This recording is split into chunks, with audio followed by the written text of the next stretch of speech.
Hi Libra, welcome to your May 2021 Astro Update. It's Raina here.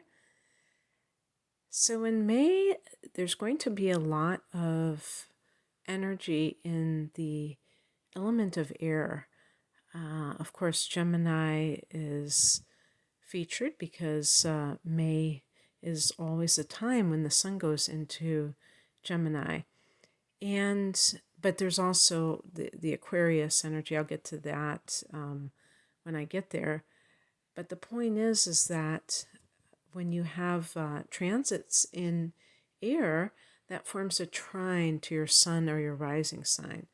And this means that things are easier to manifest, to experience, and it can feel like things are flowing. So as the month begins, the sun is in Taurus. And of course, I really shouldn't say of course, like you obviously know this, but Taurus is a sign that rules your eighth house, which is the house that is all about transformation or alchemy. And it is connected to death, but death meaning not literal death necessarily, but the death of the old self. It's the house of the shadow. It's Scorpio's house, so it is those intense emotions. This is a water house that, especially for a Libra person, may feel uncomfortable. Things that you don't necessarily want to acknowledge within yourself. Libra people are delightful people. They're very, and I'm saying this because I've known some Librans in my day, and I really feel that they are good people. The only thing that I think the Libra person has to do is to tune in more to the parts of themselves that are not a happy camper, that where you feel that anger or that rage at somebody or something, and you can allow that emotion to flow through you, and you're not going to try and just stuff it away, and express your anger to appropriate people in appropriate ways, and that kind of thing, because I think that this is kind of what the shadow represents are those uncomfortable emotions. The shadow isn't about, when you're happy. The shadow is when, you're envious of somebody and yet it's your friend and you're thinking to yourself, that's not right. I shouldn't be like this. And, when you just kind of like allow those difficult emotions to be and to come to the surface. So anyway, Mercury, as the month begins, the sun is in that house. Mercury is in that house, so you're thinking that way. This is a house also of metaphysics, the secrets of the universe, and whereas the ninth house, which the transits are going to go into, is more of the overt type of religious belief systems or philosophical systems, not always religious. Some people have a more secular belief system, but still have like an ethical framework or something like that. So on the 3rd, Mercury goes into the 9th house in Gemini, and on the 8th, Venus does as well. Now, what this could mean is that you are going to be traveling, or maybe it's even like studying abroad or teaching abroad. Mercury could be teaching. And if any kind of writing work that you do that involves communication, you might be doing that from a remote location, and you might say, well, if I'm going to work from home, why not work from Tahiti or wherever it is that you want to visit. But it seems like there might be a learning component to it as well with Mercury there. It could be also getting together paperwork that has a theme for travel, like passports. On the 8th, Venus going into that house, ninth house, gives you money for traveling, gives you earning money through universities, higher education. You could fall in love with somebody, or, have a romantic connection with somebody who is a foreigner, who's from another country. Mars is in Cancer all month long. Cancer is a fellow cardinal sign, as are you, Libra, but it's before you. It's the cardinal sign before you, so it's the 10th house of career. And this could mean that you are really putting all your effort into your career, throwing everything you got into it. Now, like I said, there might be some travel connected to it. So maybe this is connected to your work. And maybe the Mars energy is showing kind of the vigorous schedule that you have, where you're doing a lot of traveling or something like that. Also, Mars can bring conflict. So in the 10th house, which is the house of the authority figures, your superiors, your boss, if you want to look at it that way, there could be some kind of conflict. Maybe they're asking you to do something that you feel is not in your job description, or you're just so ambitious, you want to take over their job, perhaps, and they're getting a little nervous. But yeah, there could be defiance and some sort of rebellion. And by the way, that doesn't mean that you wouldn't be warranted for doing it. It just means that it could be like a kind of a rebellion. So there might be something going on with that. If you are feeling very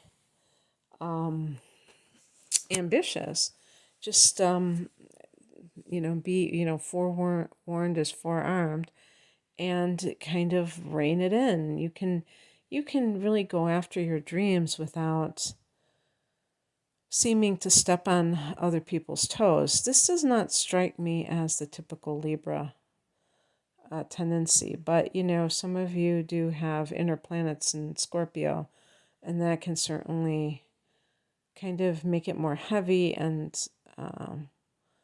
Machiavellian, maybe. Scorpio, if you have like Mars in Scorpio, you may try to hide your maneuvers, and it's like a chess, ninth dimensional chess or something. On the 11th, there's a new moon at 21 degrees of Taurus in that 8th house. You also have Uranus transiting this 8th house, so you're already getting involved in unusual things that are not really what you typically are into, but you're doing it because you want to. That's something that you find yourself getting more and more involved with. You may have more with Uranus transiting this house, and it's going to be there for several more years. You may have more intuitive hits and heightened abilities. So anything, if you're studying astrology, if you are, what else could it be with the 8th house? Maybe this is the phoenix rising from the ashes, where you're a new creature, you're growing a new skin. Reinventing yourself, the cat who has 9 lives. On the 13th, Jupiter goes into Pisces, so that's one of these things. This is your 6th house of work. This, you got Mars in the 10th house, and now you got Jupiter going into the 6th. This could be a very good month for you in terms of your career and work prospects. Jupiter in the 6th house can give a lot of job opportunities. You might even feel like you have more than you know what to do with. When all is said and done, when you look back at it, you get swamped. But this can give you luck in this area. But it can also be that you are doing something with the theme of Jupiter, which can be that sage. So maybe you're teaching yoga or something that you're the teacher for spiritual kind of a practice, or meditation teacher. And it's interesting that the new moon is in a spiritual house and also a karmic house, the eighth house, because it's connected, it could be connected to that Jupiter transit going into Pisces. I'm going to be recording videos for all of the signs with this, which, the Jupiter into Pisces for Libra Sun and Rising. I have done some of them already, but I'm not quite sure that I've done Libra yet. So just check out my channel and see if I have, and keep, checking, because I'll eventually get around to it. It's going to only be in Pisces for a few months, and it's going to go back into Aquarius as it retrogrades for the rest of the year, and then at the very end of the year it goes back into Pisces. I'm talking about December, like maybe even after Christmas or something, but sometime around Christmas. And then it's for good. Well, at least for another 12 months or so. On the 20th, the sun goes into Gemini. So the sun's going into that ninth house. Also, when I was talking about Mercury going into the ninth, I mean, if you're somebody who teaches English as a second language, or you're just interested, you're like an ESL teacher, that could be featured, and maybe you're traveling at the same time. The sun here just kind of heightens your ambition in the area of the university long distance travel. On the 23rd, Saturn goes retrograde at 13 degrees of Aquarius. And Saturn retrograde, this is going to be in that fifth house of romance. Now, when Saturn is direct and in that fifth, and it has been until the 23rd, for Libra people, this can be a year where you are much more serious about love, and you are looking for someone who you can spend the rest of your life with, possibly. Saturn is about the long haul. It's not about the moment. The fifth house is love, but it can be affairs. And so you did have Jupiter through this house, and maybe that was a time when you had more opportunity, temptation, to just have these short-term relationships. But Saturn lingers, and Saturn might want you to stay. Or I should say, Saturn lingers and wants to gift you an individual who will be a lifelong partner, instead of just a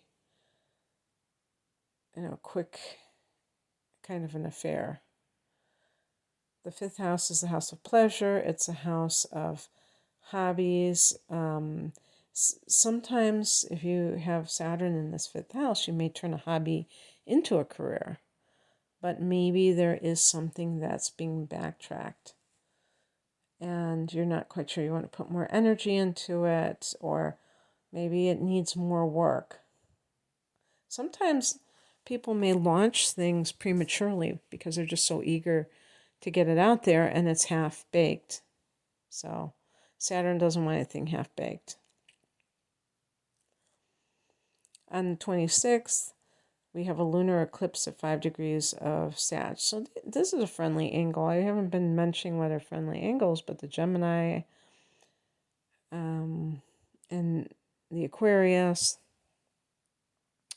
And now we're talking about Sag.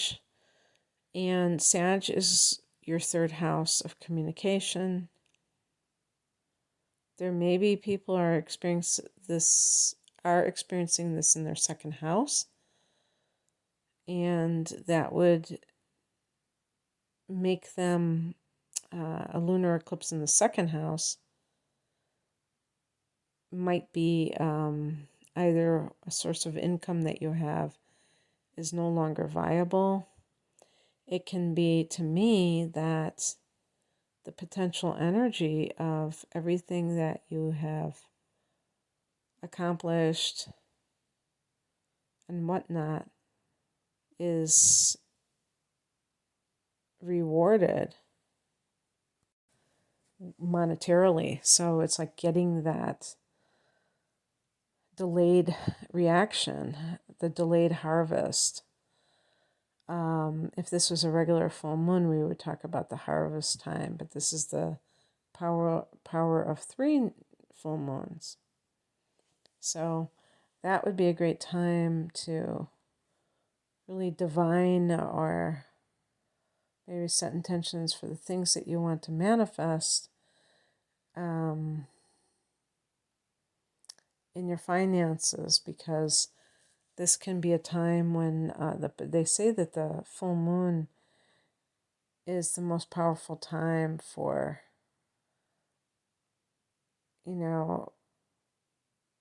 setting intentions and things like that. But I've heard, that it's more of something coming to an end than a beginning. However, what I would say with the eclipses, even the lunar eclipses, is that it does bring fullness and something to like kind of a zenith sometimes. So just enjoy that, because that may have a financial benefit. And then on the 29th, but I want to say that for those of you that it's affecting you in the third house, this is going to be the minority of you, just the first few degrees. I mean, this is 5 degrees of Sag. This is going to be affecting the third house of communication. And so, if you're hoping to maybe teach somewhere, then a door may close for you since this is a lunar eclipse. But it's important to know that the opposite house is going to see a solar eclipse 2 weeks later, and that's going to be that 9th house of higher education. So what it could be, like if you're of an age that maybe you're not even in your 60s, maybe you want to get out of the teaching profession and you're working in the lower grades, and you started maybe when you're 22 or 24, and you've put in 30 years. And so you feel like, you're going to get a pension and all of that good stuff, and you still want to share your ideas. You feel like you still have a lot of interest in what happens. Then maybe you do start some kind of a channel or something like that, and be like that kind of consultant or whatever you want to call it for people who are still in the elementary school type of thing. But it could have like some opportunities for you at the college level or advanced education.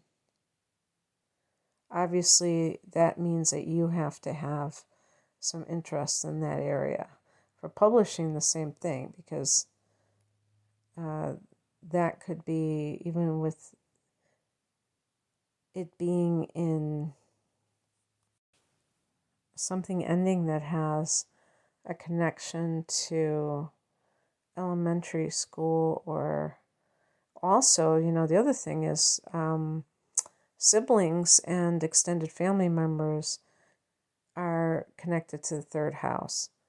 So lunar eclipse could expose something that is beneath the surface in your interactions with those people, or theirs with you. And On the 29th, Mercury goes retrograde at 24 degrees of Gemini.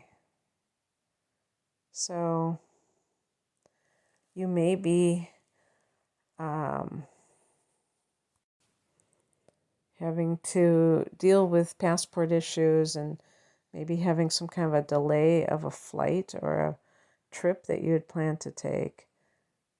But chances are you're going to push very hard for it because, you may not have taken a vacation very frequently in the last 18 months and beyond.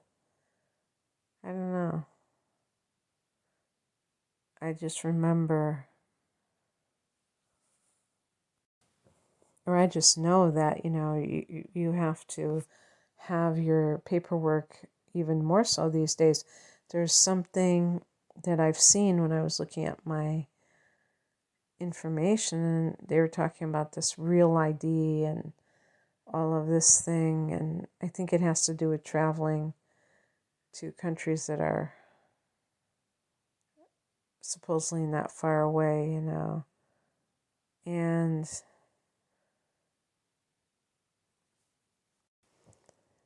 so get on top of that now if it's a few weeks before this date, because you may avert any trouble if you're really, really, really checking it out. And what else did I want to say?